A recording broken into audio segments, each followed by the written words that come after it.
Good day and welcome to the Tuesday, November 16th edition of the Horizon Communication Sports Brief. I'm Earl Baisden. The Commonwealth Games Federation announced the appointment of its first ethics officer and a further 4 members of its ethics commission. Olympian Arantxa King, a former athlete and sports lawyer called to the New York Bar, has been named the ethics officer. The ethics officer is a person appointed to manage ethical and conduct cases as and when they arise under the code.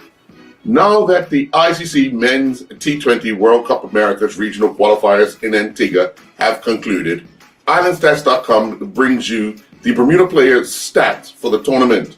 Trey Manders led the team in the batting department with a total of 223 runs. Alan Douglas II had 189 total runs, and Delray Rollins finished with 169 runs. Manders also had the highest individual score of 84. Douglas II had a knock of 74, and captain Kamal Levra scored an inning high 54. Rodney Trott and Douglas II captured the team's most wickets, claiming 9, while Rollins had 8 wickets and Levra claimed 7. Rollins held on to a team high 6 catches with Akira Bascom and Dion Stovall both holding on to 4 catches each. Daniel Phillips was back in action competing in the pre-qualifying Survivor ATP Wildcard Tennis event. Phillips took on the number 1 seed of the qualifiers and would fall in straight sets. Phillips took to the court to take on Canadian Liam Drexel and went down 6-2, 6-2. CONCACAF announced that the Dominican Republic will host the 2022 CONCACAF Women's Under-20 Championships and the 2022 CONCACAF Women's Under-17 Championships. Both competitions will feature Bermuda. The World Cup qualifying competitions will take place from February 25th to March 12th and April 23rd to May 8th, 2022, respectively. After 3 rounds of Premier Division football action, the Dandytown Hornets are the league leaders with 9 points. The PHC Zebras have played 2 games and are in second with 6 points, alongside the North Village Rams and the Somerset Trojans, who have both played 3 matches. Osachi Bascom from St. George's Colts and Shay Bregman from Robin Hood are the league-leading goal scorers with 4 each, while Justin Bell from the North Village Rams and Enrico Utterbridge from Robin Hood both have 3 goals each. After 2 rounds of the First Division action, Hamilton Parish have established a 2-point lead atop of the table with 6 points.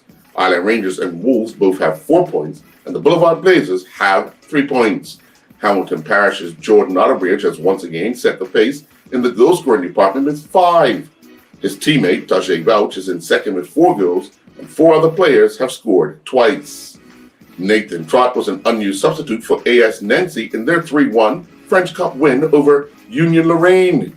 It was a women's football weekend to remember for Kenny Thompson and her London City Lioness teammates as they ran out 1-0 winners against a determined Sheffield United side.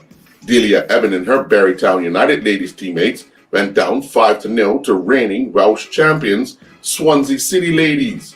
Gervais Laws is nursing an injury and watched from the sideline as his Real Vallecano C teammates drew 1-1 with Atletico Alajuelense.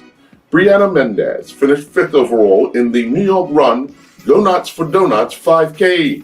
Mendez was the second female finisher, clocking a time of 17:44. She was just behind the female winner, Vanessa Lehman, who finished 4th overall, clocking 17:40.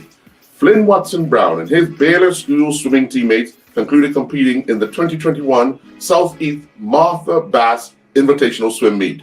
During the boys' 100-yard freestyle, Watson Brown finished 6th, clocking a time of 50:48.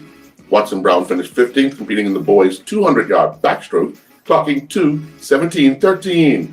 With a time of 23:67, so Watson Brown finished 8th, competing in the boys' 50-yard freestyle. Tanner Grove scored 21 points, including a pair of dunks and a pair of 3-pointers, as David Patrick, the Oklahoma head men's basketball associate head coach, watched his team erupt for 63 second-half points to defeat the University of Texas San Antonio 96-44. And that's a look at the Tuesday, November 16th edition of the Horizon Communication Sports Brief. I'm Earl Baisden.